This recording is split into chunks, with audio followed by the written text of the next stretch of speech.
laissé la base seule. Il a dit, venez participer avec moi sur le trône. Alléluia.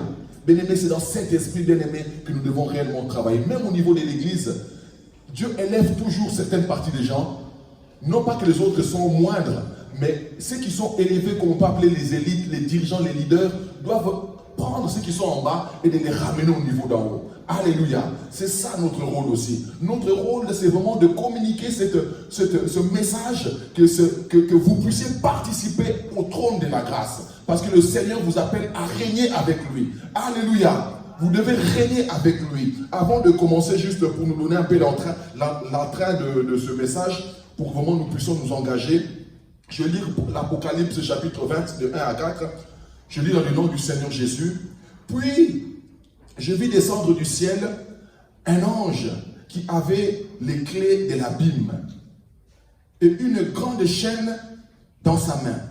Il saisit le dragon, le serpent ancien, qui est le diable et Satan.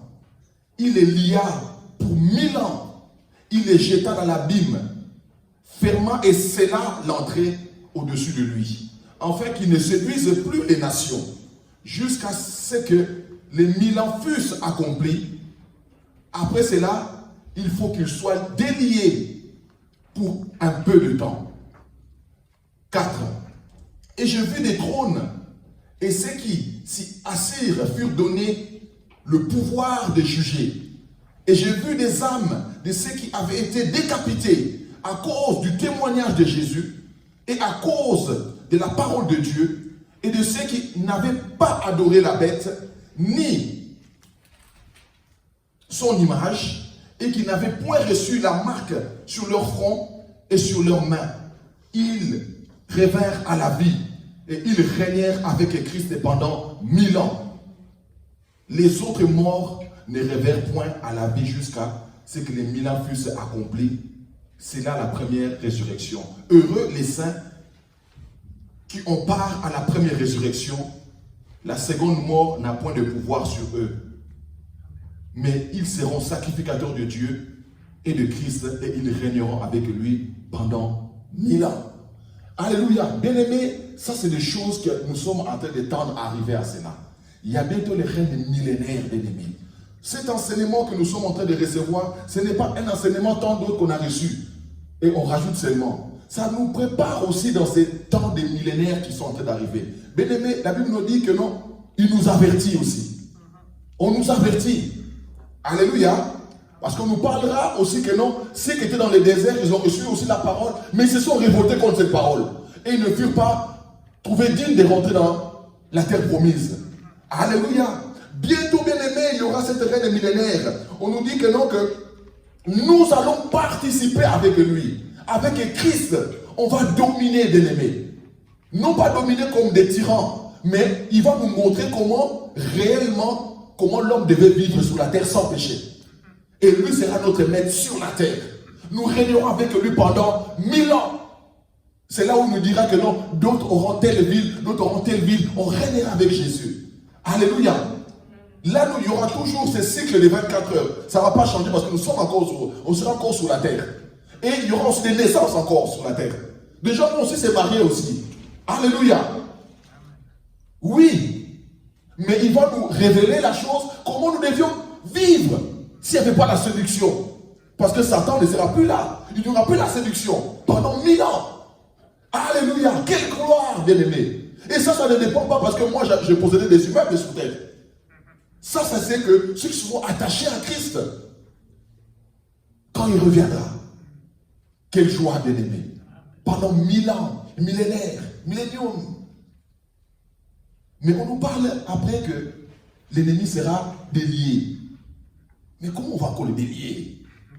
Pourquoi Dieu fait de telles choses? Dieu est équitable.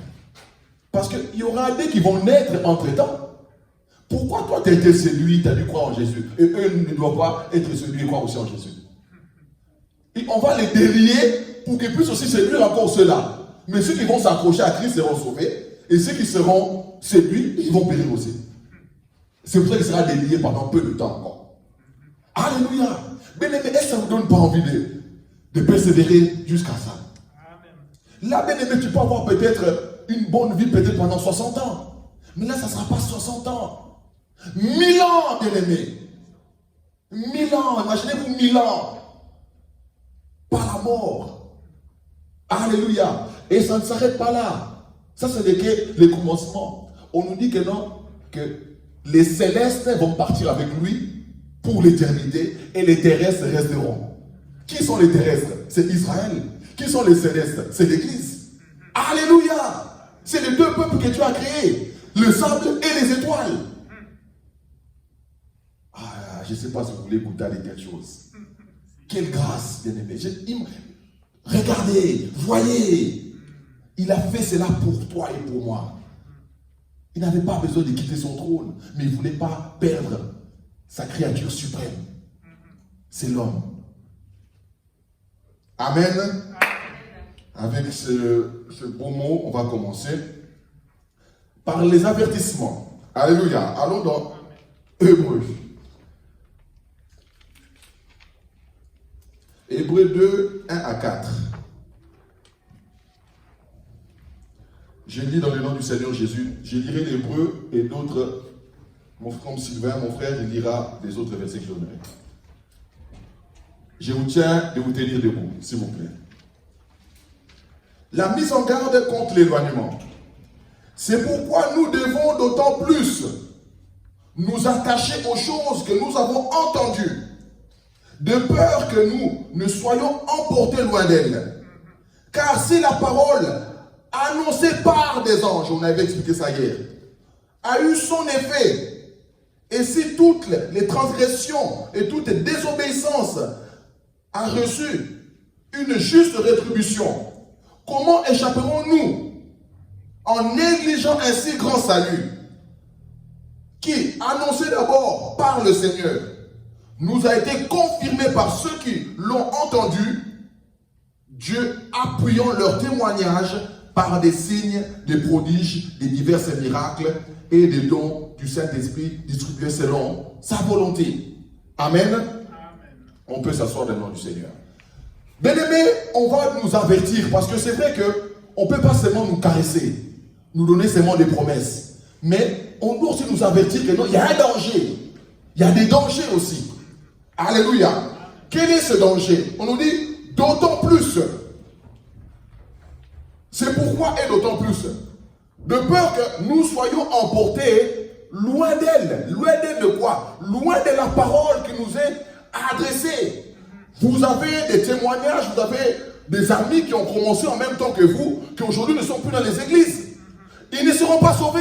Il ne faut pas croire. Parce qu'un temps, ils étaient dans les églises où ils avaient accepté Jésus. Ils ont abandonné que le Seigneur va les... Non, Dieu ne les prendra pas. Parce qu'ils n'ont pas persévéré jusqu'à la fin. Alléluia. Alléluia. Bien-aimé, le salut, c'est de connaître qui est le Fils. Qui le Fils va nous révéler. C'est le Père. Alléluia. Si tu as reçu la révélation du Fils et du Père, et tu t'éloignes de cela, bien-aimé, comment tu vas être sauvé? C'est impossible. Alléluia. La pensée de Dieu bien-aimé pour nous, c'est de recevoir cette révélation qui est le Fils et le Père et de le garder avec nous. Cette œuvre-là qu'il a accomplie. Attache-toi à cela. Ce n'est pas compliqué la Bible. Attache-toi seulement au salut que tu as reçu. Alléluia. Attache-toi à ce salut que tu as reçu. Peu importe les difficultés, peu importe ce qui va t'arriver. Toi, attache-toi. Alléluia. Le résultat de ton attachement, c'est la vie éternelle. C'est ce qu'on appelle la persévérance. Parce que tu seras secoué de tous les côtés. Parce que ceux qui ont abandonné, ils ont aussi été secoués. Mais la facilité, c'était quoi? D'abandonner. Mais lui, il nous dit quoi? C'est pourquoi d'autant plus attachez-vous. Alléluia. Notre zèle, bien-aimé, comme je vois, que vous êtes zélés à faire quoi? À venir écouter et à croire ce que vous est annoncé. Nous devons être zélés pour cela. Nous devons, malgré les difficultés, malgré la fatigue du boulot, malgré ceci, mais je suis zélé de vouloir aller écouter encore. Parce qu'en écoutant cette parole, c'est ça qui va m'affermir encore, de persévérer là-dedans. Alléluia. D'écouter la parole de Dieu. Dieu nous a donné, enfin, les épîtres qui nous ont été données ici, nous devons les étudier. Mais dans quel esprit devons-nous étudier ces épîtres? on doit demander l'aide du Saint-Esprit, comme on nous dit dans le verset 4, Dieu appuyait leur témoignage par des signes. C'est-à-dire que nous devons lire ce chapitre en nous appuyant aussi dans les témoignages que Dieu a manifestés dans la vie de ces gens-là. Appuyons-nous sur ces choses. Dieu agit encore aujourd'hui. Il y a encore des prodiges et des miracles. Ça ne s'est pas cessé, bien-aimés. Ça ne s'est pas arrêté. Croyez en ces choses. Amen. L'Esprit de Dieu va nous révéler ces choses. Il va nous révéler même, si vous vous concentrez, bien-aimés, l'époque, les signes et même les sons de ce qui s'était passé en ces temps-là. Si nous nous concentrons réellement, en lisant la Bible en étant assis, en lisant ces épîtres, ces livres, en se concentrant totalement. Bien-aimé, quand je vois Moïse, pourquoi Dieu n'aurait pas sûrement dû commencer l'histoire avec Moïse? Mais Dieu a d'abord révélé la prophétie dans le passé. Il lui a montré d'où tu viens. S'il est capable de lui révéler quelque chose que Moïse n'a pas vécu, il est capable de lui révéler aussi cela. Alléluia. La vie d'Abraham, qui a écrit cela? C'est Moïse. La vie de tous les ancêtres dans le temps, de Noc, de Adam et Ève, qui a écrit cela? C'est Moïse. Mais qui lui a révélé ces choses? Passé déjà des années en avant. C'est le Saint-Esprit. Bien aimé, quand tu lis la Bible, il peut te révéler ce qui s'est passé dans ces temps-là. C'est pour ça que ne soyons pas seulement littéraires. Que non, une femme ne peut pas prêcher. Pourquoi? Paul a dit que non, les femmes, taisez-vous. Mais dans quel but Paul a dit cela?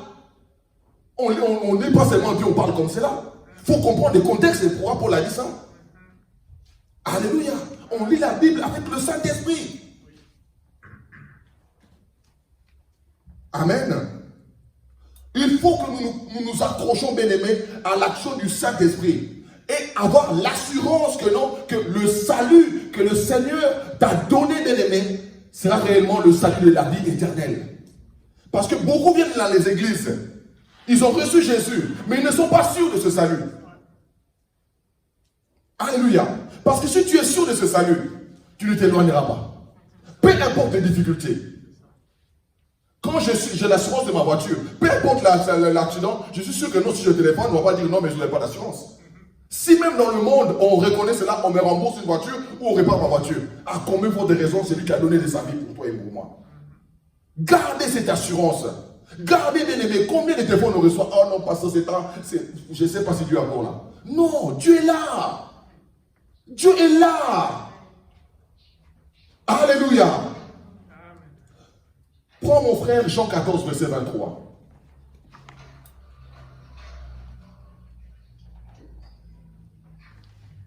Jean 14, au verset 23. S'il te plaît. Je lis au nom de Jésus. Amen. Jésus lui répondit, si quelqu'un m'aime, il gardera ma parole, et mon Père l'aimera.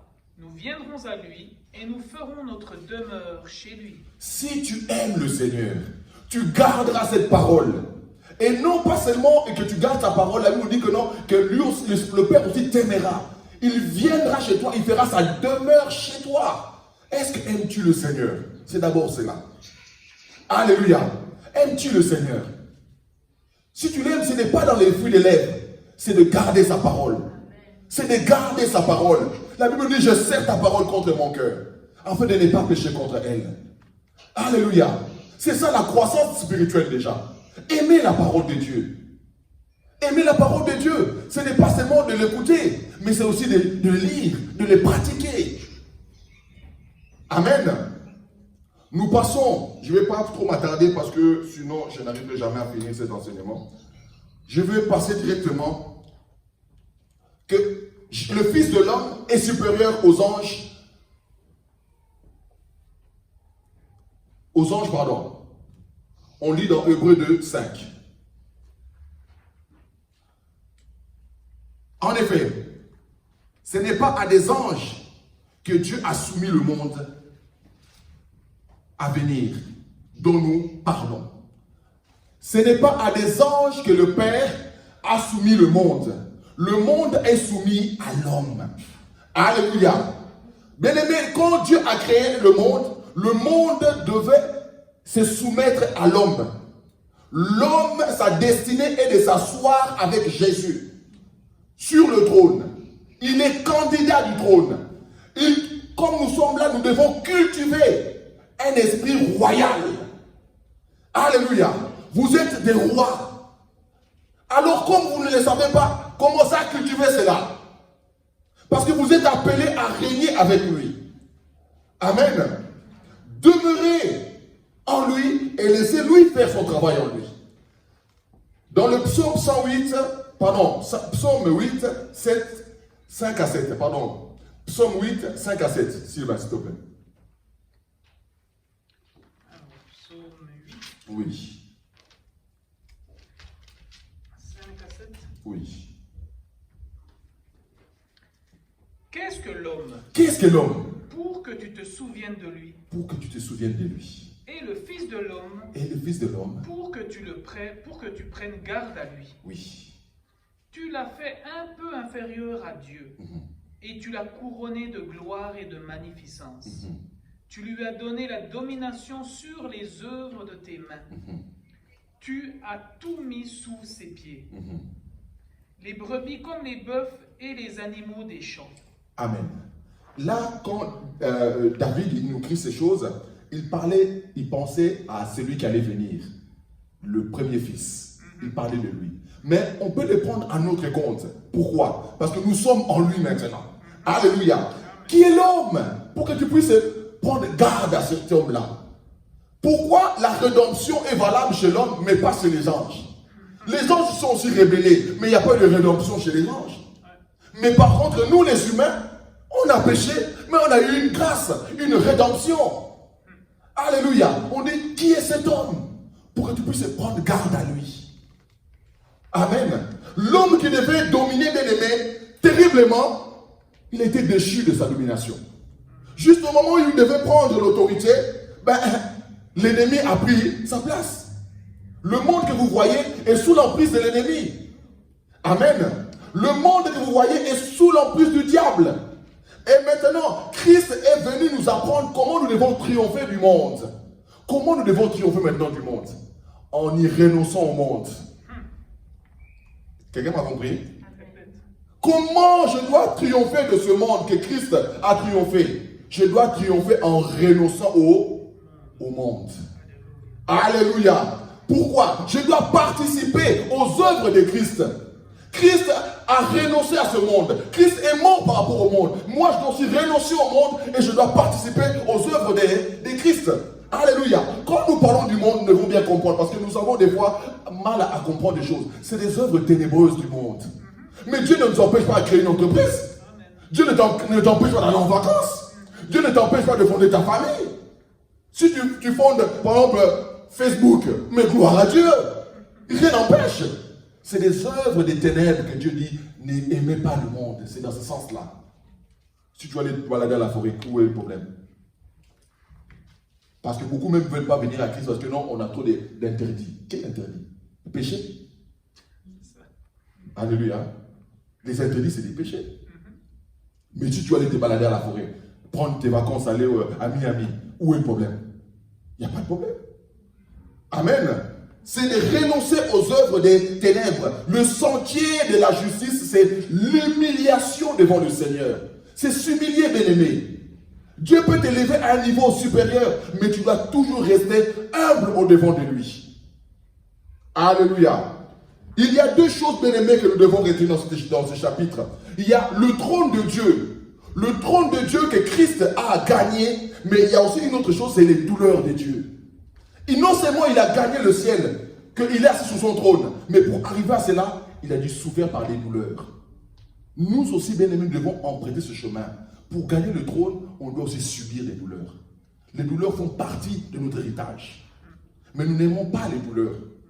L'enfant de Dieu n'aime pas les douleurs. Pourquoi les Hébreux se sont détournés? Parce que les choses devenaient difficiles. Le Seigneur dit quoi? Pour gagner le trône, vous devez aussi supporter les douleurs. Parce que vous êtes dans un monde qui est hostile à vous. Alléluia. Tes collègues de travail vont t'insulter.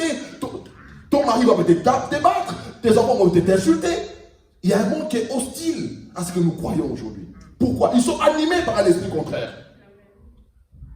Alléluia. Notre combat n'est pas un combat physique. Nous avons prié ça lundi. Nous prions contre qui? Les dominations, les autorités qui influencent la terre. Maintenant, tu as commencé à se battre avec l'être humain. Ça ne vaut pas la peine. Alléluia. Le chemin, bien aimé, où Jésus nous montre, c'est le chemin de la gloire, c'est de se tenir auprès de son trône et des douleurs aussi. Accepter cela. Ça nous en fera, on va aboutir à cette gloire éternelle qu'il nous a promis. Amen. On doit se familiariser, bien aimé, à des choses de Dieu. La Bible nous dit que ceux qui sont ressuscités avec lui cherchent les choses d'en haut. On doit se familiariser à ces choses. Amen. Cherchez réellement les choses de Dieu. Cet après-midi, pendant que je priais, je ne voulais pas trop parler, mais je voulais me projeter dans le ciel. Chercher à ce qui se passe dans le ciel. Il y a des choses qui se passent là-bas, là où il est assis sur le trône. Nous ne parlons pas seulement Seigneur, Seigneur, Seigneur, Seigneur, ceci, cela. Non, projetons-nous, cherchons les choses d'en haut. Alléluia. Oui, il a été couronné. Il a souffert de mort pour nous. Alléluia. On nous dit que non, que le premier homme que Dieu avait créé, Adam, celui qu'on avait défendu de manger le fruit interdit, il a goûté à ce fruit-là. En goûtant à ce fruit-là, il est mort. Alléluia. En goûtant à ce fruit, Adam et Ève sont morts. Mais nous aussi, maintenant, nous devons accepter de goûter au Seigneur. La Bible nous dit dans le psaume 34, verset 8, goûtez combien le Seigneur est bon. Comme Adam et Ève ont goûté au fruit interdit, on nous dit maintenant, goûtez aussi au Seigneur pour voir comment il est bon. Alléluia. Oui, bien aimé, là où les péchés abondaient, la grâce a fait quoi? A surabondé. On nous parle de ceux qui se livrent au mal. Mais actuellement, bien aimé, la grâce de Dieu nous tire à lui à surabonder. Je vais vous donner des versets aussi plus tard dans l'enseignement, qu'on nous parle aussi que non, ceux qui ont déjà goûté à cette bonne nouvelle, à cette nourriture, et quand ils s'éloignent encore, c'est là où on va expliquer que non, le salut pour eux devient difficile. Amen. On ne parle pas que non, tu as fait un petit péché. On parle vraiment, tu as renoncé à la foi. Amen. Beaucoup, ce n'est pas par la parole qu'ils ont renoncé, mais leurs actes prouvent qu'ils ont renoncé à la foi. Parce que si tu dis, ah mais tu n'es plus dans le Seigneur, ils vont dire, non, non, moi je suis dans le Seigneur, juste pour cacher les jeux. Mais les actes montrent le contraire. Alléluia. Mais pour nous, bien-aimés, nous ne devons pas y renoncer, nous devons plutôt se projeter et suivre. C'est lui par qui toutes choses existent. Ma soeur, tu vas prendre 1 Corinthiens 8, verset 6. Pour qui toutes choses, c'est lui par qui et pour qui sont toutes choses. 1 Corinthiens 8, verset 6. 1 Corinthiens 8, 6. Oui, s'il te plaît. Mais pour ceux qui nous concernent, il n'y a qu'un seul Dieu. Pour ceux qui nous concernent, bien-aimés, il n'y a qu'un seul Dieu. Le Père de toutes choses vient et pour qui nous vivons. Et pour qui nous vivons? Il n'y a qu'un seul Seigneur, Jésus-Christ, par qui tout existe et par qui nous sommes. C'est juste le dernier mot qui m'intéresse. Pour qui nous sommes. Tu es où? Tu es où? Il nous dit lui-même que nous sommes en lui. Pourquoi tant de difficultés? Pourquoi tant de malheurs?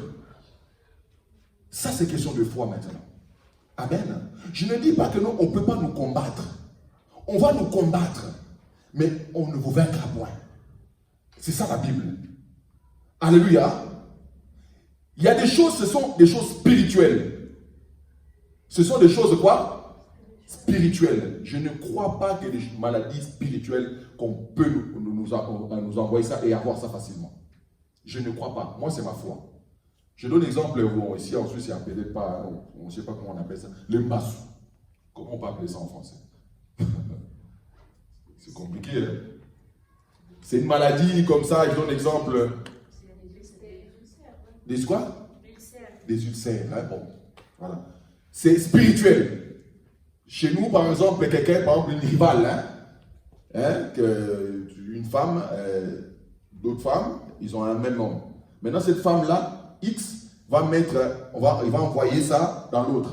Ça se passe comment? Il met du liquide par terre, gris-gris, et quand la femme-là va passer dessus, elle est attrapée. Ça peut créer quoi? La jambe peut pourrir, bas du dos, vraiment que ton corps se décompose. C'est ce qui arrive beaucoup chez nous. Alléluia. Mais je donne l'exemple, celui qui est en Christ, comme on vient de le lire là, qui est en lui, je ne crois pas que cette maladie peut rentrer dans la vie de cet homme. Qui me dit Amen? Amen. Je ne crois pas. Parce que Jésus est plus grand que ça. Alléluia. Jésus est plus grand que ça. Ça, c'est ma foi. Chacun peut passer sa foi où il veut.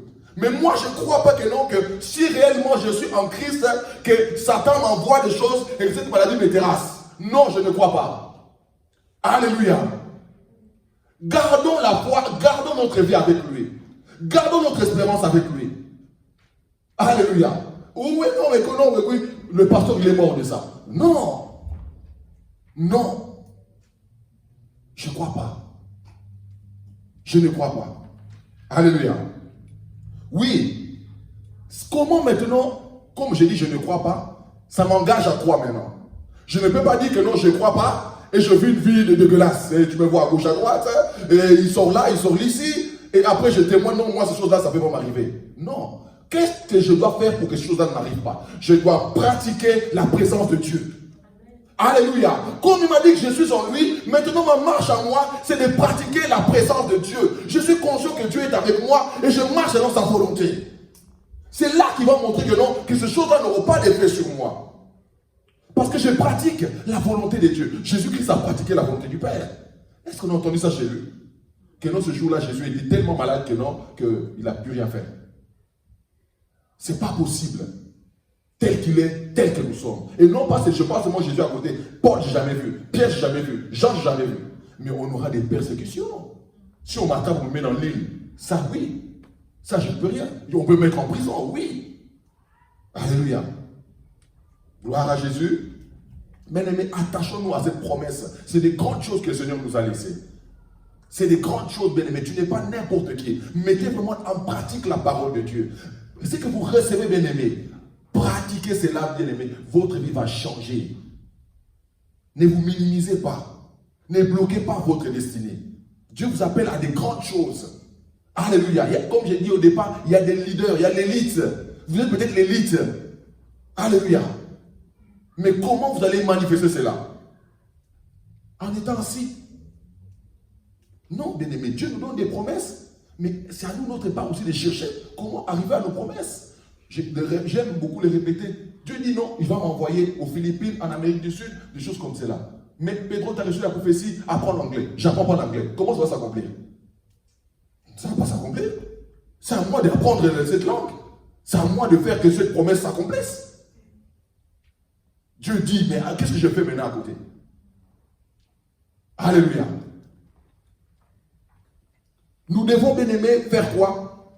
Nous devons nous consacrer à lui. Nous devons nous consacrer par la foi. Notre vie doit être une vie de consécration. Par la foi en lui. On doit se donner entièrement. On doit mener une vie de perfection. La Bible dit, soyez parfaits comme votre Père est parfait. L'exigence est élevée. Comment devons-nous nous comporter? On a posé la question les disciples ont posé la question. Ils disent non, si vous vous comportez comme le chef de la loi ou le docteur, non, vous devez vous comporter au-delà de ces gens-là. Soyez parfaits comme votre Père est quoi? Parfait, bien-aimé. Cherchez la perfection. C'est ce que je dis toujours à mes enfants. Oui, tu mets sur 20, tu me viens, ramène 15. C'est tout content, j'ai 15. Mais non, tu peux aussi faire 20. Même 19,5, tu peux même faire 20. Il y a des gens, par exemple, on entend même à la télé que non, à 8 ans, il est déjà limite. Oui ou non? Il y en a, oui ou non? Vous avez jamais vu, jamais entendu ça? Oui, je ne dis pas que tout le monde, les enfants, doivent passer par là. Mais il y en a aussi. Ce n'est pas un réel exceptionnel si tu as eu 19,5. Amen. Cherchez la perfection. Soyez parfaits comme votre Père est parfait. Pourquoi l'église doit toujours être à la traîne? Pourquoi l'église doit toujours être les derniers? Que nous, quand on est à l'église, c'est les plus pauvres. Quand on est à l'église, c'est ceux qui sont au chômage. Quand nous sommes à l'église, c'est ceux qui sont aux sociaux. C'est mal dans les églises. L'élite, c'est dehors. Mais non, ça doit changer. La perfection est doit être chez nous. Alléluia. Oui, vous devez être des médecins. Mes soeurs, allez-y, étudiez encore. Vous devez être des avocats. Étudiez encore. Rien n'empêche. Tout le monde ne peut pas être prédicateur. Tout le monde ne doit pas être pasteur. Alléluia. Faites vos métiers. Dieu aime aussi les infirmiers. Dieu aime aussi les comptables. Dieu aime aussi cela. Mais je donne l'exemple que non, moi je ne suis pas directeur. Comment je vais aller parler à ce directeur-là? Parce qu'il y a quand même un langage des directeurs. Amen. Je dois aller trouver M. Berset, qui est président de la Suisse. Je n'ai pas de langage présidentiel. Comment je vais parler avec lui? Oh, mais il faut croire à Jésus. Il va me sauter de mon bureau. Mais il y a un langage. Comment tu vas gagner ces gens-là? J'avais reçu un témoignage, c'était que aux États-Unis, quand on établit un président, on appelle un groupe de personnes qui viennent prier. Ce n'est pas des évangélistes, parce que les évangélistes sont feu. Non, on prend des baptistes. Les baptistes, ils sont beaucoup étudiés. Parce qu'eux, ils respectent le protocole. Nous, on revient, notre prière n'est pas écrite, on veut seulement fire, on bombarde. Non, il faut avoir une éducation devant le roi aussi. Alléluia. On nous parle de Daniel, leur esprit était supérieur à l'autre. Il pouvait se tenir devant le roi. Pourquoi pas l'église? Pourquoi nous sommes seulement moindres? Ah non, nous aimons seulement. Il faut être humble dans la vie. Non, ça c'est les colons qui nous ont laissé cela. Il ne faut pas aimer la richesse. Le pauvre en esprit, parce que l'homme des cieux est âme. Pas dans ce sens-là. Si tu as l'argent, ça serait bien, non? On peut acheter notre salle à nous, au lieu de louer. L'église, nous devons élever notre niveau aussi. Alléluia. Élevons notre niveau. Dieu n'est pas contre ça. Où c'est marqué Dieu est contre? Et si un jour il y a des lois ici, on dit que non, maintenant c'est fini. Pour être dans une église, il faut avoir votre salle là-haut. C'est fini. On va aller où? Gloire à Jésus. Amen. Nous continuons notre enseignement. Nous devons chercher le chemin de la gloire. Le chemin de la gloire, bien aimé, comment on y arrive? C'est dans l'adoration. Bien aimé, je vous exhorte. Des fois, vous me posez la question, mais pasteur, je dois prier comment? Rentre dans l'adoration. Comment seulement adorer? Il te donnera les sujets. Alléluia. On ne rentre pas dans la présence de Dieu comme ça. Seigneur, donne-moi du pain. Donne-moi ceci. Ça ne marche pas. Non, rentre d'abord dans l'adoration. Tu es magnifique. Qui est comme toi? Conseil, hommes et femmes. Vous êtes pris la tête avec votre homme ou votre femme. C'est toi qui es fautif.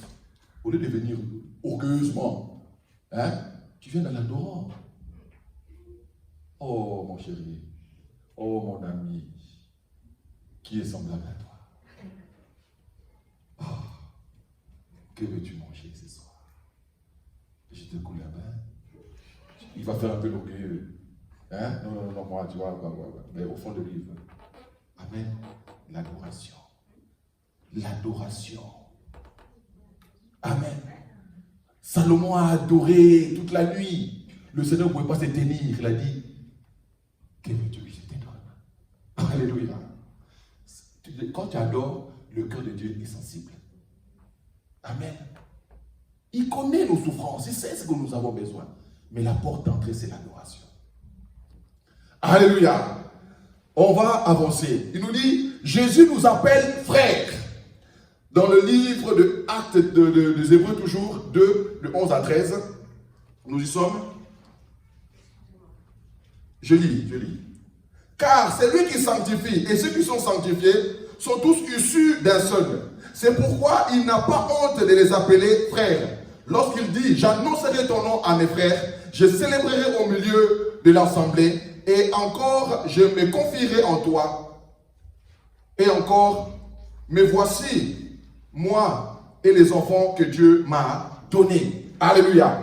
On nous dit que non, que ceux qui sont sanctifiés, celui qui sanctifie et ceux qui sont sanctifiés sont issus d'un seul. Bien aimé, il y a des termes que nous devons réellement maîtriser et garder. Alléluia. Ça veut dire que là où Jésus est sorti, nous sommes sortis aussi de là. Celui qui nous a sanctifiés, n'est-ce pas?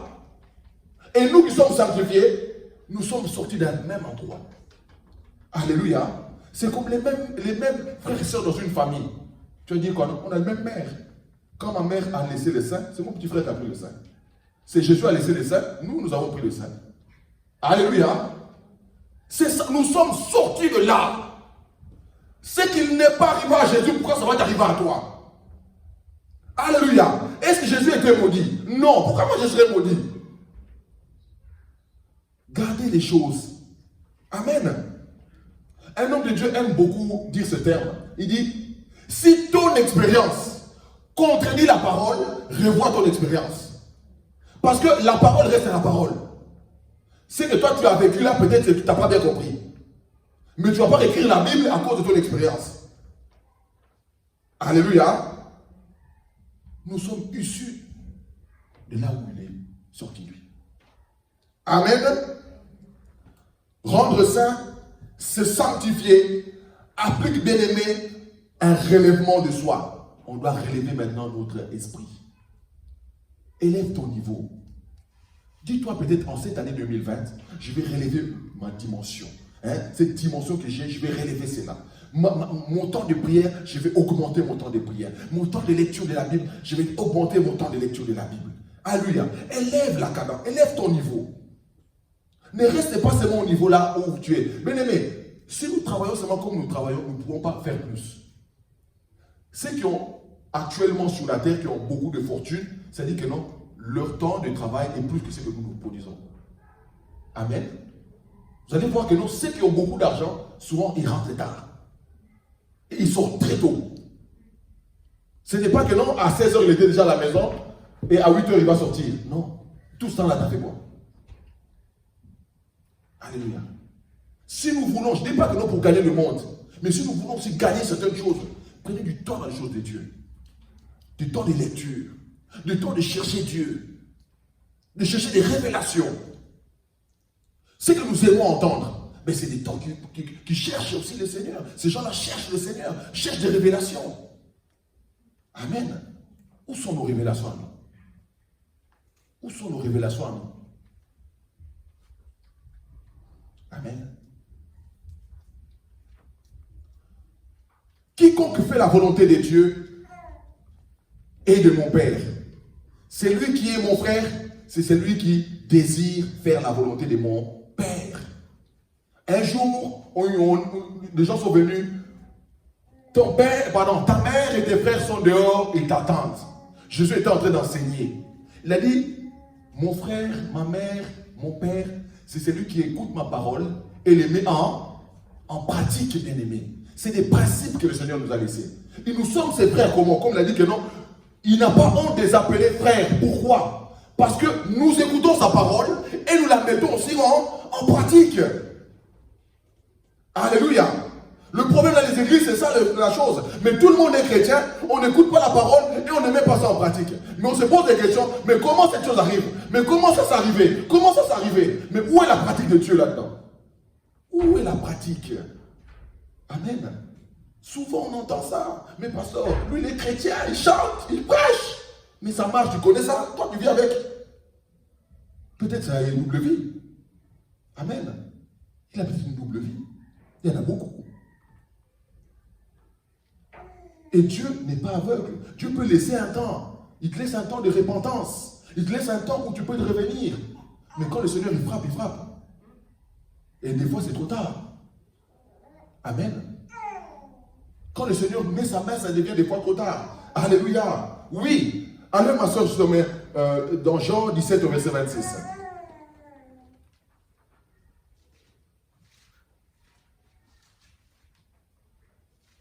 Quiconque fait la volonté de mon Père et de celui qui l'a envoyé et son frère, désirez à le connaître avec joie, bien-aimé. Désirez à l'entendre. Désirez à être avec lui. Élevez votre niveau à la perfection. Aimez les souffrances avec Christ. Oui, ma soeur. Je t'ai fait connaître à eux et je continuerai à te faire connaître pour que l'amour que tu m'as témoigné soit en eux et que moi-même je sois en eux. Voilà. Je t'ai fait connaître ce que tu m'as donné. L'amour que tu as manifesté chez moi, cet amour-là doit être aussi manifesté chez eux. Comme Jésus-Christ a vécu, comme nous devons aussi vivre. C'est ce qu'il nous dit. Alléluia. Est-ce que nous vivons de telles choses? Amen. Bien-aimé, la sanctification n'est pas autre chose. La sanctification, c'est de marcher sous les pas de Jésus-Christ. C'est de marcher comme Jésus-Christ a marché. C'est alors là où il va dire que non, que celui qui sanctifie et ceux qui sont sanctifiés sont issus d'un seul. Pourquoi? Parce que nous marchons dans les mêmes pas que lui. Alléluia. Est-ce que nous marchons, nous, dans les pas de Jésus-Christ ou nous marchons dans les pas du monde? Après, nous voyons que les choses sont difficiles. Amen. On nous dit que non, qu'il a réduit le diable à l'impuissance. Nous devons aussi réduire le diable à l'impuissance. Comment ça? Il a participé au sang et à la chair. Comme nous vivons, lui aussi il a vécu comme cela. Il a participé au sang et à la chair. Lui qui était divin, il a revêtu un corps. Ce corps-là, il avait du sang avec lui. Amen. Il a été tenté comme nous sommes tentés. Il a vécu comme nous avons vécu. C'est pour ça qu'il a réduit. Il nous dit, pour que nous aussi, que nous puissions anéantir la puissance de l'ennemi, nous devons faire quoi? Nous devons aussi mourir comme lui, les morts. Mourir comme lui, les morts. Paul, il va dire quoi? Par rapport au monde, je suis mort. Et le monde en moi, il n'y est pas. Alléluia. Est-ce que nous sommes morts par rapport au monde? Est-ce que nous sommes morts par rapport au monde? Quand je parle du monde, je parle des œuvres des ténèbres. Je ne vais pas rentrer dans les détails pour gagner du temps. Alléluia. Nous devons mourir dans les œuvres des ténèbres. Alléluia. Comme on nous parle de grains de froment, ce grain-là doit mourir pour que ça pousse. Jésus-Christ a dû mourir pour revivre. Nous aussi, bien-aimés, nous devons aussi mourir pour vivre. Renoncez à vous-même. Renoncez à vous-même et suivez la voie que le Seigneur nous a accordée. Amen. J'avais donné cet exemple. C'était un professeur. Il explique à ses élèves que des fois, pour devenir supérieur, tu dois accepter la souffrance, même la mort. Les élèves, non, nous ne croyons pas à cela. Il a donné l'exemple d'un papillon. Il a dit, on va voir la métamorphose du papillon. Il a dit, c'était d'abord des chenilles. Les élèves avaient même peur, c'était dégueulasse. Il a dit, vous allez voir ces phénomènes, comment ils vont se transformer. Ils vont souffrir, mais l'objectif, c'est qu'ils soient beaux un jour. Alléluia. Il a donné l'exemple.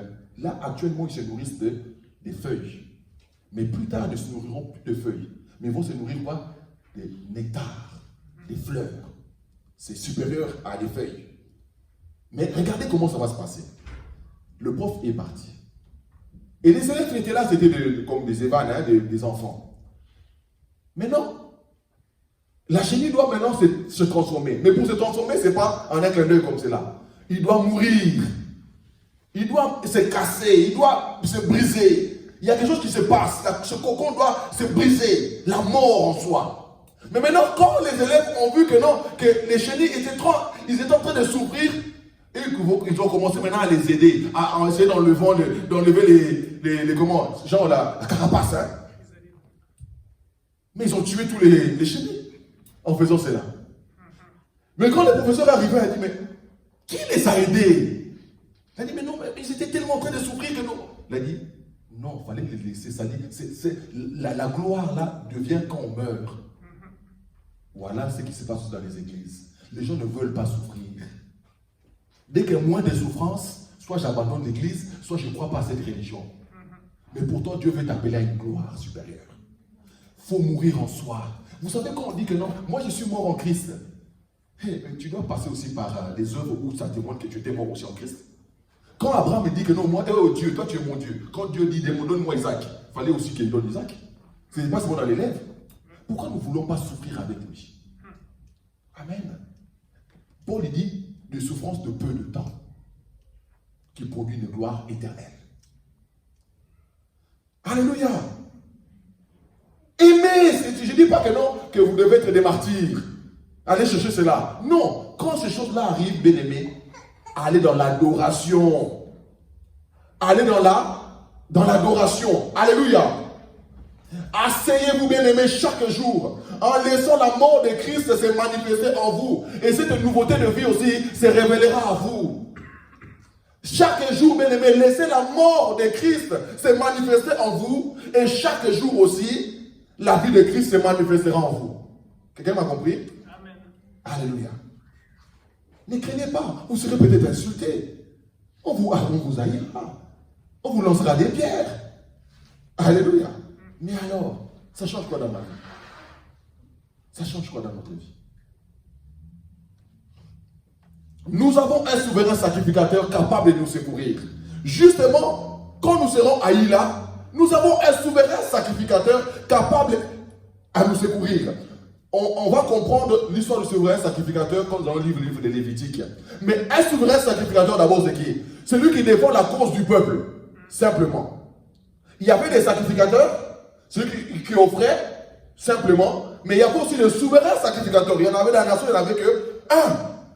Il n'y en avait pas deux qu'on élevait. Ça dit quand il mourait, on devait nommer un des sacrificateurs, devenir un souverain sacrificateur. Il n'y en avait qu'un dans la nation. Et celui qu'on appelait souverain sacrificateur défendait la cause du peuple. Devant qui? Devant Dieu.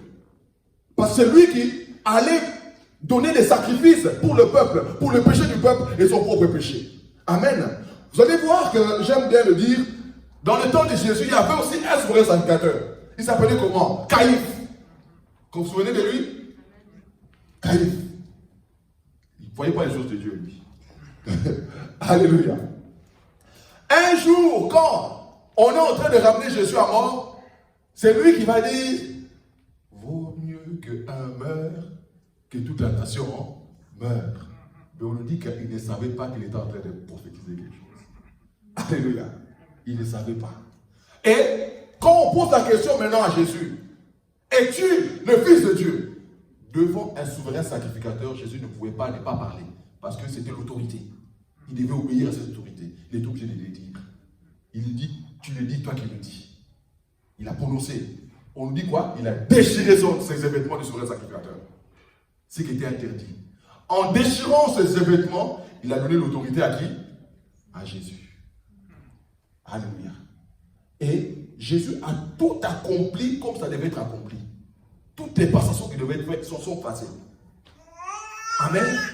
Et maintenant, on nous dit que Jésus-Christ est devenu souverain sacrificateur pour toujours. Non pas selon l'ordre de Aaron, de Lévitique, mais selon l'ordre de Melchisedec. On va y arriver plus tard. Alléluia. Parce que lui, il n'a pas de début, il n'a pas de fin. Son règne est éternel. Notre souverain sacrificateur actuel, celui qui nous défend, parce que le souverain sacrificateur défend le peuple. Celui qui te défend devant Dieu, c'est Jésus. Et il est quoi? Éternel. C'est pour ça que tu te diras quoi? Sarah, approche-toi du trône de la grâce avec assurance pour obtenir miséricorde. Alléluia. Approche-toi de lui. C'est une invitation, c'est l'appel. Il nous invite à aller. Peu importe ce que tu avais fait, approche-toi de lui. Amen. Oui. Les conséquences, bien-aimés. Nous avons aussi été tentés comme lui en toutes choses. Mais lui n'a pas quoi? Péché. Il nous dit, approchons-nous donc de lui. Les difficultés que nous sommes en train d'endurer actuellement, il les a aussi quoi? Endurées. Mais toi maintenant, que tu es faible, va vers lui, il peut te soutenir. Il peut t'aider. Mais souvent, nous n'allons pas vers lui. On garde nos problèmes. Ça peut être aussi comme financier. Alléluia. Il a aidé Pierre. Pierre, c'est quand il allait chercher l'argent dans la bouche du poisson. C'était la demande de qui? C'était Pierre. Parce que Pierre a demandé que non, comment on va payer l'impôt? Alléluia. Comment on va payer? Alors c'est là où il a dit, bon, va dans la bouche du poisson, tu vas prendre ça. Alléluia. Il peut t'aider aussi financièrement. Allons parler à lui. Allons lui parler. Il connaît nos faiblesses. Il peut nous aider à éponger nos dettes. Amen. On parle de l'histoire là de la femme, qui est la veuve avec la veuve du prophète. Alléluia. Il dit non, il ne me reste plus que ça, un peu d'huile et un peu de farine. Je fais la nourriture pour mes enfants et puis nous mourrons. Il avait raison de dire cela parce que la famine régnait dans le pays. Pourquoi? Non seulement à cause de la faim, ils avaient encore des dettes, si vous lisez l'histoire. Ils avaient des dettes. Et maintenant, une fois qu'elle a fait le sacrifice, ça dit que non, en donnant la nourriture à l'homme de Dieu, Élie, il a dit maintenant, elle va chercher des récipients. Vous allez voir que non, il ne manquera pas de l'huile et de farine chez toi, jusqu'à que la pluie retombe. On nous dit que non, que quand elle a fait cela, il allait vendre. Alléluia. Au lieu de prendre l'argent maintenant et de le dépenser, on dit que cet argent, elle a pris ça, elle l'a ramené où? Devant l'homme de Dieu. Elle a dit, voici l'argent que j'ai gagné avec cet argent. Elle a dit, oui. Il a dit quoi? Éponge tes dettes et le reste, nourris-toi avec tes enfants. Est-ce que nous faisons cela? Quand Dieu nous donne, est-ce que nous revenons encore à Dieu? Ou tu dis, merci Seigneur, bye bye. On se verra après. C'est l'état souvent que nous avons. J'avais dit à mon frère, on commence une chose dans la prière, on maintient la chose dans la prière. Amen. On a commencé l'église en priant, on maintient le ministère dans la prière. Le jour où tu abandonnes ça, tu perds ça. Alléluia. Mais ça me fait réfléchir que non, cette femme-là avait plus de révélations que son mari. Parce que son mari, il est mort, lui qui était prophète, en laissant sa famille avec des dettes. C'était un irresponsable. Un irresponsable. Mais elle-même femme, elle a compris que non, non pas seulement que je peux, mais je dois d'abord aller vers l'homme de Dieu. Amen. Ça, c'est des principes que nous devons respecter. Nous avançons.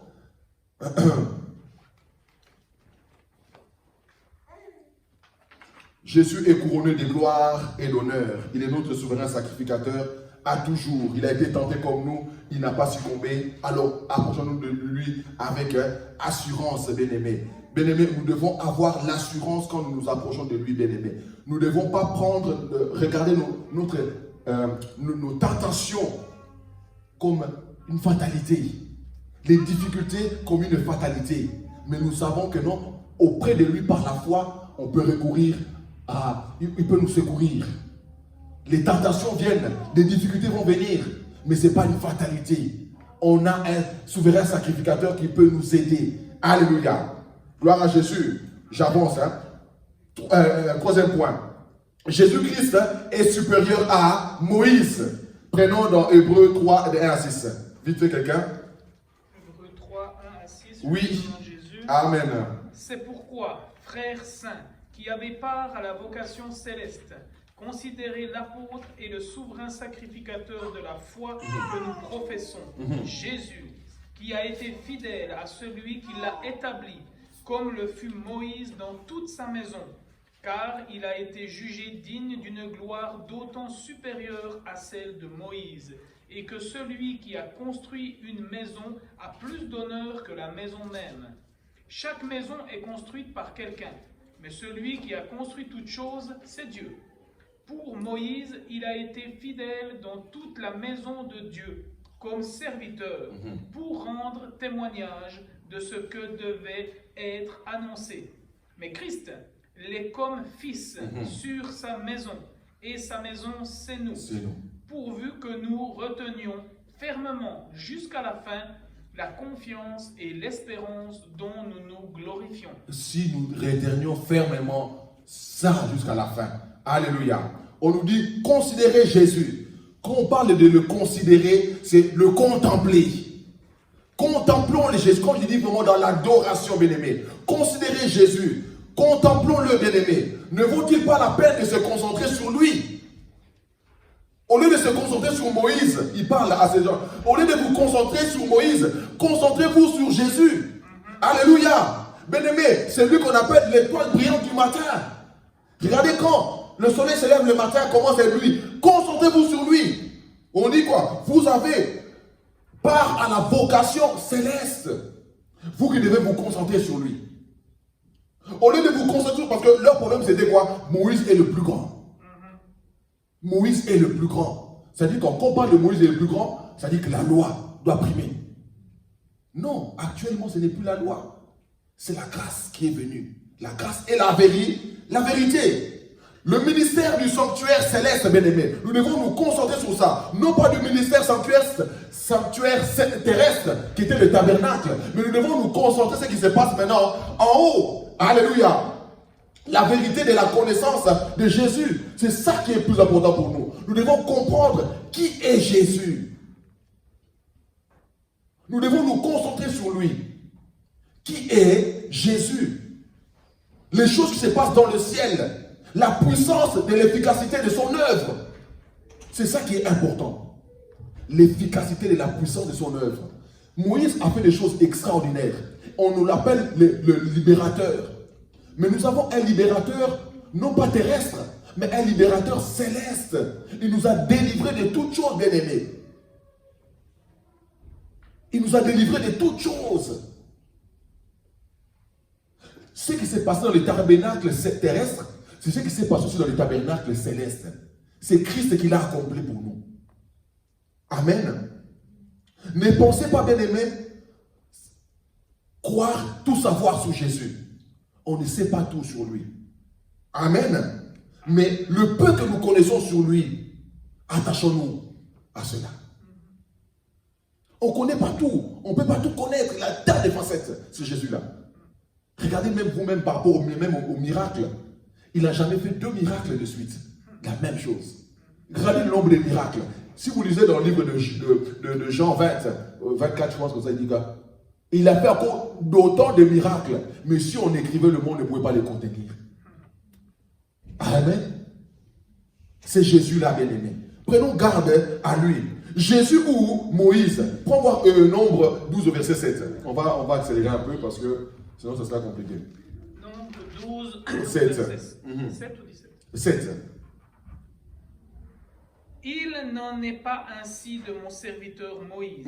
Il est fidèle dans toute ma maison. 8. Donc juste ça. On parle que non, Moïse était quoi? Fidèle dans toute sa maison. Mais on parle de Jésus, il n'est pas fidèle à la maison. Mais c'est lui le propriétaire de la maison. C'est lui le créateur de la maison. Ça dit que qui était serviteur? Moïse. Qui était le propriétaire? C'est Jésus. Et vous allez, quand on lit maintenant dans le verset 6, et cette maison-là, c'était qui? C'est nous. Amen. Moïse a été fidèle. Voilà l'esprit de la maison de Dieu. Il a été fidèle et il a livré vraiment une partie de sa vie à cette cause. Amen. Mais nous sommes cette maison. Et cette maison-là que nous sommes, nous laissons qui habiter? C'est qui le hôte de la maison? C'est le Seigneur Jésus. Amen. Là où 1 Corinthiens 6, 19, on va dire quoi? Ne savez-vous pas que vous êtes le temple du Saint-Esprit, la maison de Dieu? Est-ce que nous savons ces choses? Ça ne doit pas être des versets seulement qu'on nous rappelle. Mais vivons-nous ça? Amen. Est-ce que vivons-nous avec ça? Quand on dit qu'il est le hôte de la maison, ce n'est pas un invité. C'est celui qui détient les clés de la maison. Amen. Ça dit que pour sortir, toi tu demandes même, est-ce que je peux sortir? Amen. Ce n'est pas à lui de demander, c'est à toi de demander. Gloire à Jésus. Gloire à Jésus. On nous dit que pourvu que nous retenions ferme jusqu'à la fin. Pourvu que nous retenions jusqu'à la fin la fermeté de cette confiance. Amen. La foi est la mère de l'espérance. N'arrive-t-il pas, bien-aimé, qu'une fille puisse aider sa mère? Ça arrive, oui ou non? Quand nous mettons nos enfants au monde, surtout une fille, elle va aider sa maman à faire quoi? La vaisselle, les choses comme ça. Alléluia. Nous aussi, bien-aimés, à la mesure où nous sommes arrivés, bien-aimés, nous devons nous appliquer à faire l'œuvre de Dieu. Parce que c'est notre Père, on va dire. Alléluia. Tu n'es pas un participant quelconque. Tu n'es pas seulement là, moi, oui, je viens juste m'asseoir. Non, je dois mettre la main. C'est notre maison. Gloire à Jésus.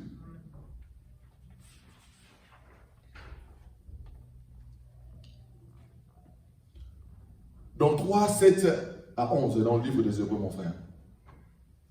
Deuxième avertissement. Tu as dit combien, excuse-moi? 7 à 11. Hébreux 7, 11. Hébreux 3, 7 à 11. C'est pourquoi, selon ce que dit le Saint-Esprit, aujourd'hui, si vous entendez sa voix, n'endurcissez pas vos cœurs, comme lors de la révolte, au jour de la tentation dans le désert, où vos pères me tentèrent pour m'éprouver, et ils virent mes œuvres pendant 40 ans. Juste après, tu prends Ésaïe 66, 2.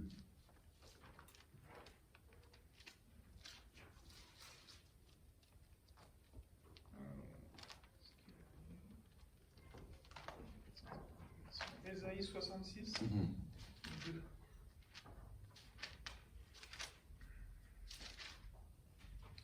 Toutes ces choses, ma main les a faites, et toutes ont reçu l'existence, dit l'Éternel.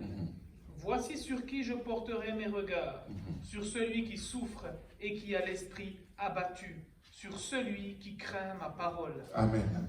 Là, on va parler encore de notre avertissement. C'est pourquoi c'est donc qu'il est dit qu'aujourd'hui, si vous entendez sa voix, n'endurcissez pas votre cœur. Vous allez voir que non, que l'auteur de cet épître, il va beaucoup avertir le peuple. Amen. Il nous dit quoi? Aujourd'hui, si vous entendez sa voix, n'endurcissez pas votre cœur. Aujourd'hui. Aujourd'hui. Juste pour rester dans l'histoire d'aujourd'hui, nous avons des cycles de 24 heures. Mais quand nous serons au ciel, les cycles de 24 heures, c'est fini. Ça sera toujours un aujourd'hui. Ça sera un aujourd'hui perpétuel. Alléluia. Il n'y a pas à dormir. Il n'y a pas à se réveiller. La grâce mat. C'est profiter ça ici. Là-bas, il n'y a plus. Amen. Ça sera un aujourd'hui éternel devant l'éternel.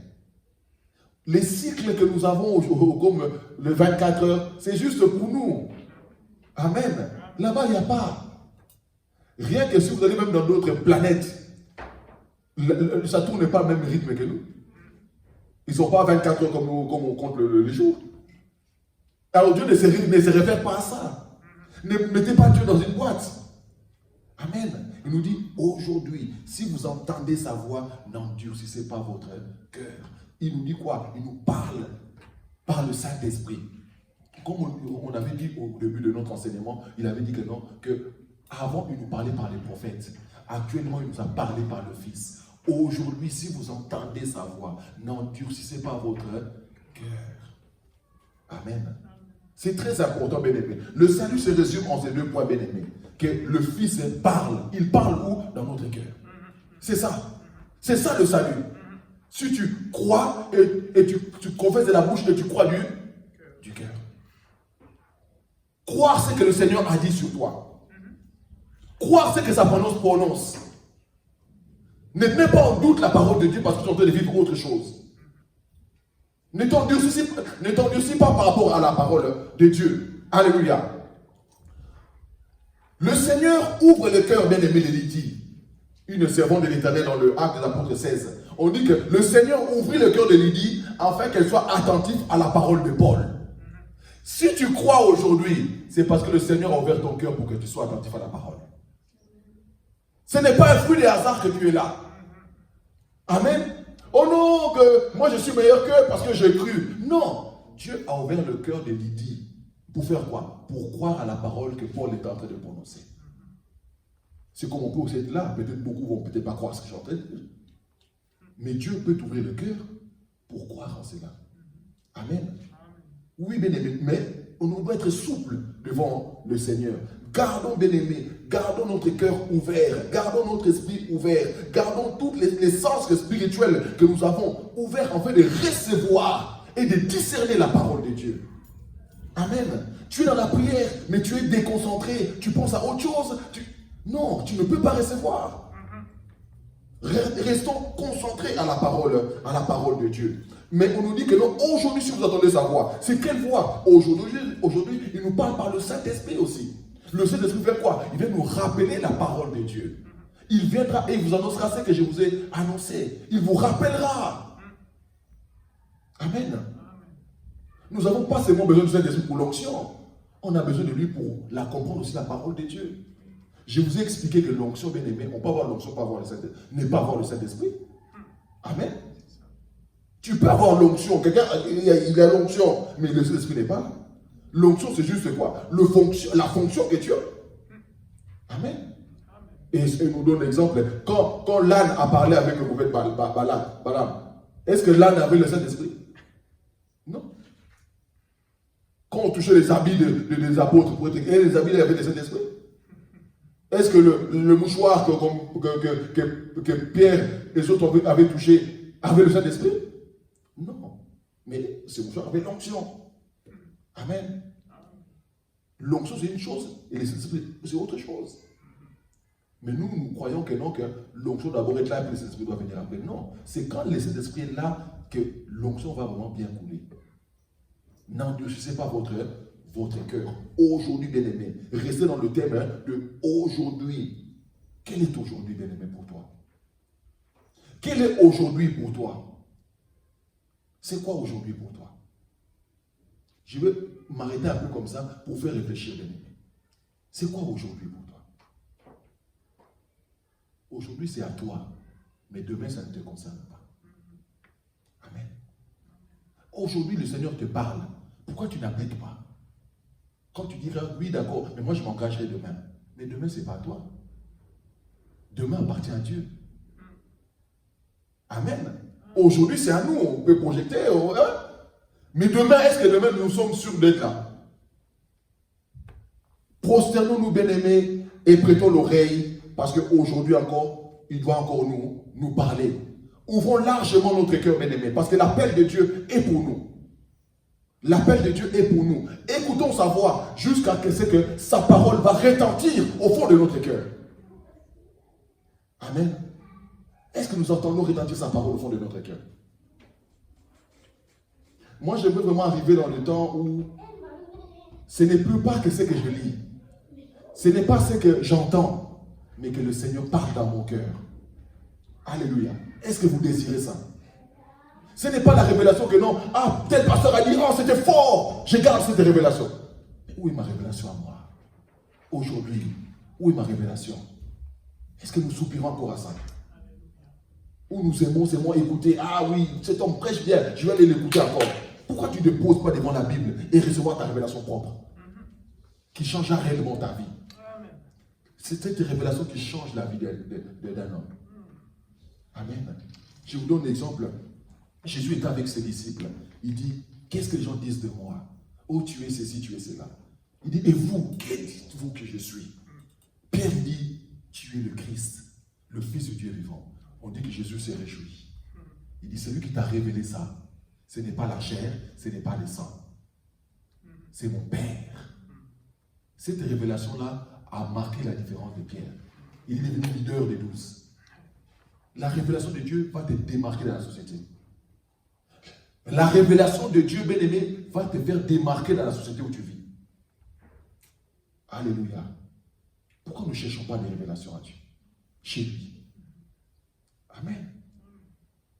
À nous-mêmes propres. Mais c'est comment? C'est quand aujourd'hui, j'écoute sa voix et je ne me révolte pas contre cette parole. Alléluia. Le cœur mauvais est un cœur incrédule. Le cœur qui résiste à la parole, c'est qu'on va appeler le cœur un cœur mauvais. C'est dans le verset 12, je lis vite parce qu'on est déjà au bout. Prenez garde, frères, que quelqu'un de vous n'ait un cœur mauvais et incrédule au point de se détourner du Dieu vivant. Le cœur mauvais, c'est les incrédules. Alléluia. C'est ce que la Bible nous dit. Être incrédule devant Dieu, c'est être mauvais. Et les incrédules n'hériteront pas le royaume des cieux. C'est là la première chose. Quand vous lisez l'Apocalypse, je pense que 19, quand on parle, non, les débauchés, les choses comme ça, le premier, c'est les incrédules d'abord. Ça dit qu'un débauché est pire qu'un incrédule. Un incrédule est pire qu'un débauché. Alléluia. Les incrédules, ceux qui ne croient pas à la parole de Dieu. Alléluia. Ne doutez pas à la parole. Ne vous détournez pas de la parole de Dieu. Ne vous détournez pas du Dieu vivant, mais plutôt approchez-vous de lui. L'incrédule est un péché. Renoncez à ces choses-là, à des doutes. Repentez-vous de ces choses. On nous dit, exhortez-vous les uns les autres réciproquement. Comme c'est des avertissements, on nous appelle aussi à faire quoi l'église? De nous exhorter les uns les autres. Quand tu vois que ton frère est en train de se dérouter, exhorte-le. Quand tu vois que ta soeur est en train de prendre un autre chemin, exhorte-le. La Bible nous dit dans Hébreux 3,13, exhortez-vous les uns les autres. Fortifiez-vous les uns les autres. Alléluia. Il y aura des sentiments négatifs qui vont peut-être rentrer au milieu de vous. Mais prenez la responsabilité de parler comme des maîtres à votre frère et à votre soeur. Amen. Si je dois exhorter Victor, je ne veux pas passer par Joe. Joe, regarde Victor. Non, je dois aller voir Victor. Alléluia. Pourquoi mettre la puce à l'oreille de Joe sur la vie de mon frère? Mais c'est plutôt à moi d'aller exhorter ce frère que non. Le chemin que tu es en train d'emprunter, c'est un mauvais chemin. Pourquoi? Le but c'est qu'il soit gagné aussi. Amen. On nous dit que nous sommes devenus participants de Christ. Nous avons participé à ce que lui il avait fait. Nous sommes devenus participants à l'œuvre de Christ. Cette œuvre-là qui se passe actuellement, là où il est, comme je vous avais dit que non, je suis agi dans l'ancien temps, dans le temps de l'évangile, de Marc, de Pierre. Après son ascension, là actuellement, il vit. Mais ce qui se passe là, vous savez que vous êtes dedans aussi. La Bible nous dit, étant devenus participants à ses œuvres. Qu'est-ce que Jésus est en train de faire actuellement? On nous dit qu'il est en train d'intercéder pour les coupables. C'est pas ce que nous faisons aussi. Mais prenez pas ça maintenant comme des religions. On nous a dit de prier pour les gens. Mais non, prenez ça par la foi et faites ce que Jésus est en train de faire. Alléluia. Et bien aimé, le repos nous est aussi accordé. Parce que la Bible nous dit quoi? Il est rentré dans son repos. N'est-ce pas? Ben, ce repos-là où lui est rentré, ben, nous sommes aussi rentrés dans ce repos-là éternel avec lui. Nous devons vivre le repos spirituel, bien aimé. Nous ne devons pas être agités. Rentrons dans le repos, dans la révélation du repos spirituel. Ce que lui est en train de vivre, c'est ce que je suis aussi en train de vivre. Je pénètre dans le lieu très saint. Ce qui était fermé pour moi, le chemin est maintenant ouvert. J'ai l'accès auprès de lui. Je peux y résider, je peux rester longtemps, bien-aimé. Aimer cet instant, bien-aimé, de sa présence. Je viens de vivre cet après-midi, bien-aimé. J'étais couché par terre. Et j'étais dans la présence de Dieu. C'est extraordinaire ce temps de prière. Vous devez aimer cet instant. C'est un instant de grâce, c'est un instant de gloire. Ce n'est pas une corvée. Parce que tu n'aimes pas ça déjà là. Comment tu vas vivre avec lui? Dans le ciel. C'est que sera une chose impossible. C'est déjà l'heure pour nous. On va prier. On va continuer ça demain. Demain, nous allons parler de Jésus.